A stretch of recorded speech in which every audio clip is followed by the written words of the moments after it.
Hello legends, welcome back to my channel. If you're new here, don't forget to subscribe and hit the bell for future videos. But today got a video about student accommodation, and this is housing. So you might do this in first year, but it's more common from second year onward. I haven't uploaded in a little while. I've had so many deadlines. I'm very stressed. I'm going to tell you all the tips that I've learnt over 4 years at university. I go to Loughborough University if you didn't know, and I've got lots of videos about Loughborough University. This is going to be about general housing accommodation, but I will be talking a little bit about Loughborough. A bit of an intro there. I do hate intros. If I don't answer any of your questions in this video, please know that you can comment and I will get back to you. Also, just realised that my washing's in the background. That's not very aesthetic, is it? I might get rid of that for you. I'd say I've definitely learned a lot in the 3 years that I've done housing. What is it called? I think it's called private accommodation, like the actual term for it. I'm just going to call it student housing. So, I've had a question the other day about companies to look for in Loughborough. I'm just going to quickly say that now, if you're a Loughborough student. Companies that I have gone through are Toplets and Donkey Digs. I'd say Toplets are the best. They're very quick and efficient when you've got problems. The benefits of renting is, well, this is what it's supposed to be like. You would have your contact be Toplets and say, this is my problem, maintenance person to come in and fix that.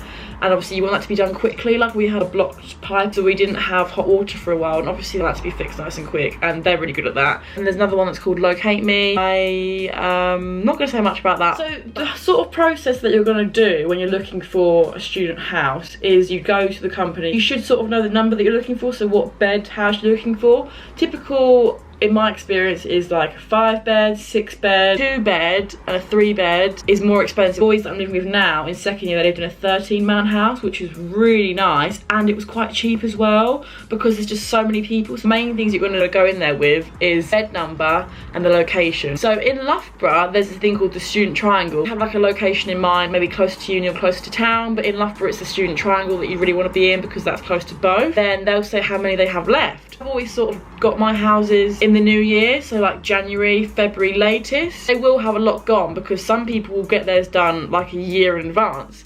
And this goes on to my point that if you're going on placement, I would get the housing done before you go on placement, so you've got a year in advance, so you'll have a really good pick for your final year. I've just completely forgot to say, also go in with your budget. Loughborough is quite cheap around here, so you can get places from 80 to 150 pounds. My budget has always been 90 to 100. This place is 97, I think 95 or 97, which comes around about 5 grand a year. Have your budget in mind, calculate it in terms of the year, what your rent is and how much you can afford and stuff like that. Looking at the website that them showing you the properties, you can choose what you like. 5 pics that you want to see in person. Wait 24 hours to be able to give the people in the house warning, so it'll be like 24 hours afterwards or more, you'll be able to view the houses in person. You've got about 5 properties that you want to see, and if you want like a really big range of properties that you want to see, obviously you can go to different companies because they'll have different houses, and you'll find that houses in one property letting company will be very similar. Then you've got your house viewings. If you can, get as many people that you're living with to go with you, otherwise you're going to have to explain to them. First tip, finally got there, is take pictures and videos. You will forget. Also, I would say get your notes up with like 1 to 5 and the address, and write down what you like in all of them. We don't like how the kitchen and the living room aren't connected, stuff like that. Just jot it down while you're looking around. Also look at the bedrooms, quite an obvious one. But in Loughborough especially, the front door isn't the front door, it's literally someone's bedroom. You want to look for that because if you're doing like names out of a hat, like random selection, someone's going to end up with that room and it's not very nice. So a lot of bedrooms are on the bottom floor. We'll discuss as a house before that if anyone doesn't care about being on the bottom floor, but it will be louder. You'll be able to hear the road if you're on the front. If you're on the back, obviously you've got the garden, but it might be near the living room. Near the living room, you will be able to hear people. Look for doors, because doors really help shut out the noise. Stuff to consider and keep in mind. Yeah, just know that if you're next to a road, you'll be able to hear the cars. Like, can you hear that now? I don't know if you can. So some properties will have basements. So this is the bottom floor. There'll be a little cupboard and there'll be stairs that you go downstairs and there's a basement. And that's a massive perk because that doesn't really factor in with the price at all. So always ask there's a basement. A lot of them will be like quite low ceiling, so it's not great. But some of them won't be, and they are good for parties. Obviously they're quieter, so neighbours won't be able to hear. We'll get to that in a minute. But it's just like a really cool vibe and it's a massive plus. And then another thing, you really want to have your bills included, because I've never had bills unincluded before, but Shank has, and he told me it was such a ball ache last year because you've got to calculate. Someone's got to be like the head of the house and like get the bills from each person. This house is £95 I think a week with bills included. If it's £80 a week without bills included, you've got to think, well, that probably is about 95.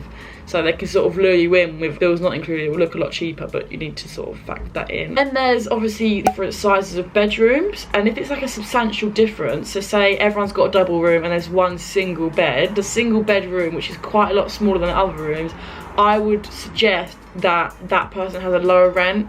So that person pays like £1 to £5 less a week or a month. That's just like plucked out the sky. Work that up, otherwise it is a little bit unfair. So another thing you want to be aware of and ask about is the neighbours. Quite a loud house, party house, you want to play your music and not students around you, they probably will complain. I've had complaints in one of my houses before and I had to write a letter, otherwise I was going to have to pay £1,000 or something like that. You can understand as well that a family does not want to be kept up and, you know, lose their sleep. You want to be in a student area because it's going to be a lot more lenient. Also, another thing to ask about and be aware of is the length of the tenancy. So if you're a final year and you want to be here for the summer, like the next summer for your graduation, you'd want to look for a tenancy starting from September to September. And you can stay in that house over the summer instead of having to find like a hotel. It's not a final year and you want your rent to be cheaper, you could have your tenancy start from September instead of it typically starts in July. Then you're cutting off like 3 months rent. I like to stay in Loughborough over the summer, get me in like the uni mood again. So I would always start with a July to a July, or is it June? I think it's June or July. You can look at my moving in video, I'll link it up here in the description. I think just final comments from me is I would always look at the brightness of the house. You want to look at where the sun hits your room as well and where the sun hits the garden, because you can have a great garden but if the sun is being obstructed by buildings and like the positioning of the house, you might not get any sun at all. Garden, I spoke to the boys about this, I don't know, they don't think gardens are that important obviously because we're in England and it's not that sunny, but I would say it definitely is, especially when went into lockdown. Honestly, that's what I spent most of my days doing, just out in the garden, like sunbathing. I would say garden is important. In the summer you can have barbecues and stuff. Sometimes the appliances they give you, like the hoovers and stuff, are really like shite and smelly and stuff. I don't know if you can ask for new ones, but try and milk what you can get out of it.